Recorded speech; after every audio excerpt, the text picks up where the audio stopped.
Tratamento de silêncio reverso, será que funciona? Quantas vezes que nós ficamos pensando, está me fazendo de besta, fazendo de conta que eu não existo, fazendo tratamento de silêncio comigo? Ah, mas não tem problema não, eu também vou fazer a mesma coisa com você. Só que, para o narcisista, ele usa o tratamento de silêncio porque ele quer usar da culpa, para que você se sinta culpada, mal com aquela situação e acabe voltando e sendo o cordeirinho do narcisista. Só que eu acabo dizendo o tratamento de silêncio reverso, ou seja, que a vítima aplica ao narcisista, não funciona.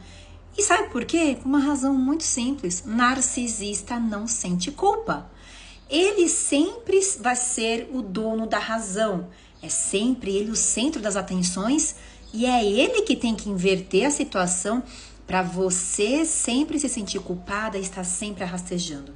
Não importa o tamanho do tratamento de silêncio que ele aplica em você. Às vezes você, por exemplo, está acostumado a viver numa família de comportamento já narcísico e, por exemplo, uma avó sua aplica tratamento de silêncio por meio ano. Aí você tem a sua mãe narcisista que aplica tratamento de silêncio por 15 dias. Nossa, estamos no... Tá ótimo.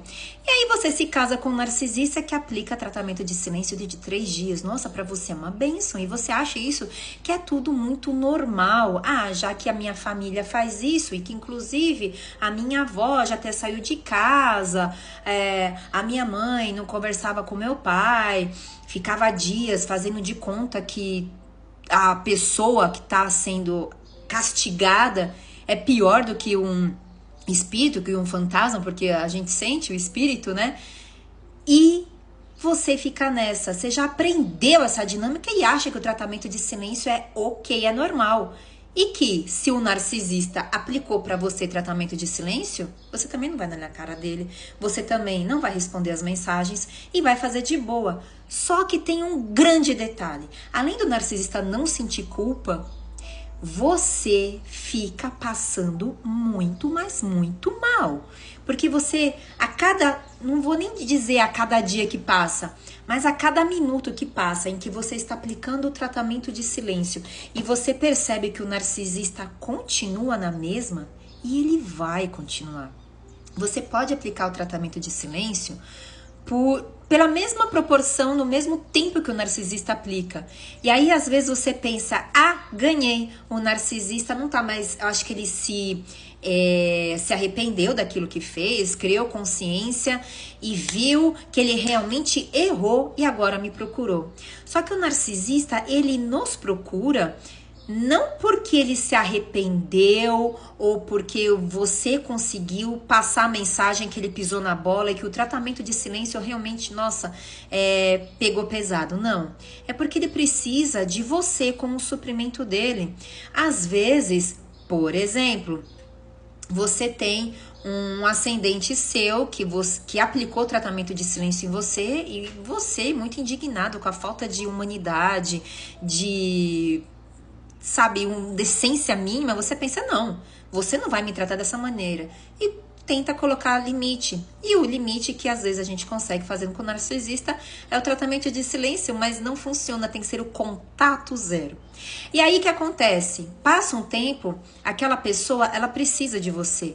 Não porque ela tá sentindo falta de você, mas porque ela precisa te usar por alguma coisa. Ou porque o outro suprimento dela já vazou.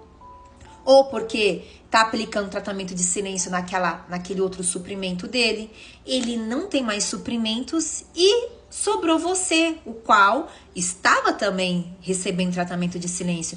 E muitas das vezes a gente pensa, não, o narcisista, eu acho que ele se tocou, melhorou, eu acho que a maturidade vem.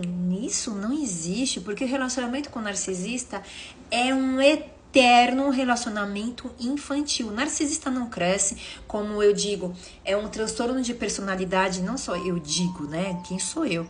É um transtorno de personalidade que ocorre na infância até a fase da adolescência e que ele tem os seus resquícios, né? Que começa a apresentar isso na fase adulta.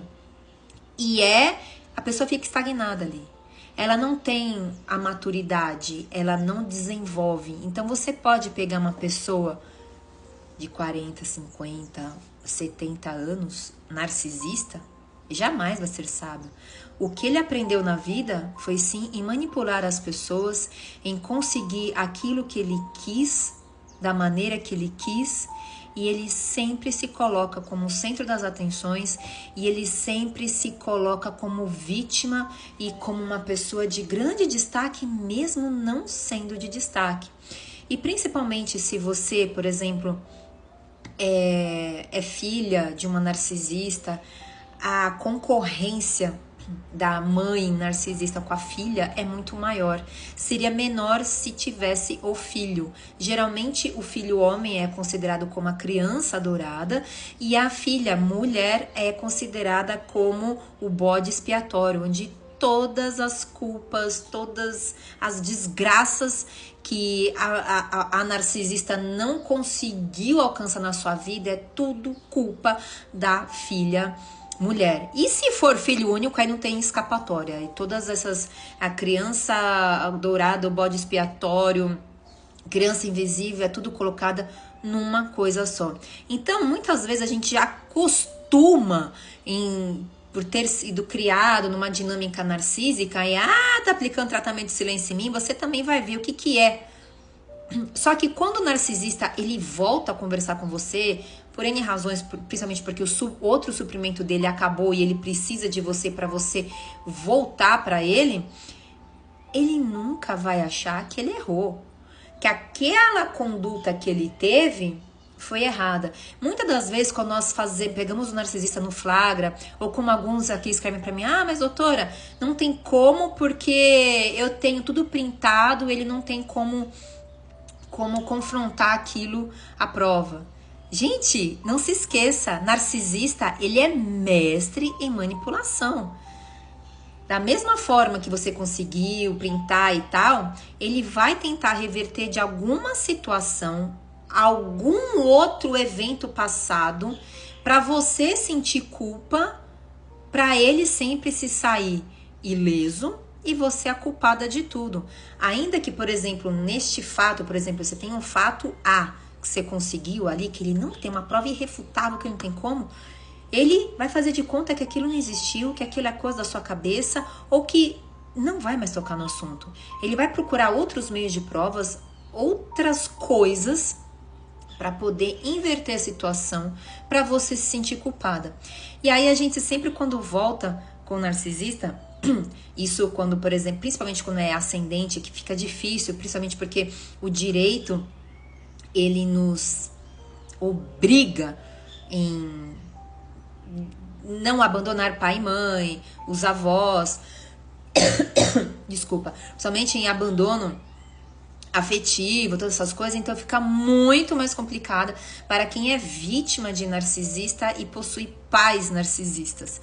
Então a gente tem que estar sempre pisando em ovos, e quando nós voltamos a nos relacionar, por exemplo, com uma pedra amarela, é o que eu digo, nós não podemos adotar o contato 000, porque senão nós temos que também nos proteger para não configurar abandono de idoso, mas também ao mesmo tempo nós não podemos nos envolver de tal modo que nós nos retraumatizemos. Então, a gente, quando começa a conviver com o narcisista novamente para não configurar o abandono, a gente fica pensando, meu Deus, será que é agora? Será que é daqui a pouco que vai virar cacetada? E o pior é que o narcisista, ele fica te alfinetando o tempo todo, é o tempo todo a provocação incessante. E só fica falando de coisa ruim, todo mundo, ninguém presta, só ele que é o bom, é o lindo, maravilhoso, o centro das atenções.